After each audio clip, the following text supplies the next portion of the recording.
শবে বরাতে মূলত কি কি আমল আছে? শবে বরাতে কি কি আমল আছে ভাই?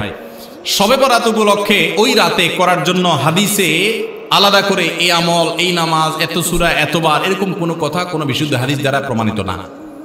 কিন্তু আমরা অনেকে মনে করি শবে বরাতের নামাজ এত রাকাত, প্রথম রাকাতে অমুক সূরা এতবার, দ্বিতীয় রাকাতে তমুক সূরা অতবার, এরকম একটা গদবাদা সিস্টেম আমরা অনেকে বানাই নিছি না? এগুলোর কথা কোনো হাদিস দ্বারা কিন্তু প্রমাণিত না। হাদিসের নামে, ইসলামের নাম মন গড়া কিছু করলে সেটা কিন্তু জায়েজ হবে না। তাহলে আমি কি করতে পারি?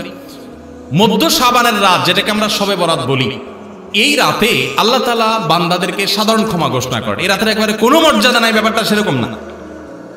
মর্যাদা হলো যে আল্লাহ তাআলা বান্দাদেরকে সাধারণ ক্ষমা ঘোষণা করেন। তবে যার ভিতরে অন্যের প্রতি হিংসা আছে, শত্রুতা আছে, তাকে আল্লাহ মাফ করেন না।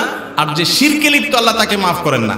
আপনি মাজারে সিজদা করেন আর শবে বরাতে সারা রাত মসজিদে সিজদা করতেছেন আর কান্নাকাটি করতেছেন, লাভ নাই, কারণ আপনি শিরকে লিপ্ত। শবে বরাতের সাধারণ ক্ষমা বা মধ্য শাবানের রাতের সাধারণ ক্ষমার মধ্যে আপনি পড়বেন না।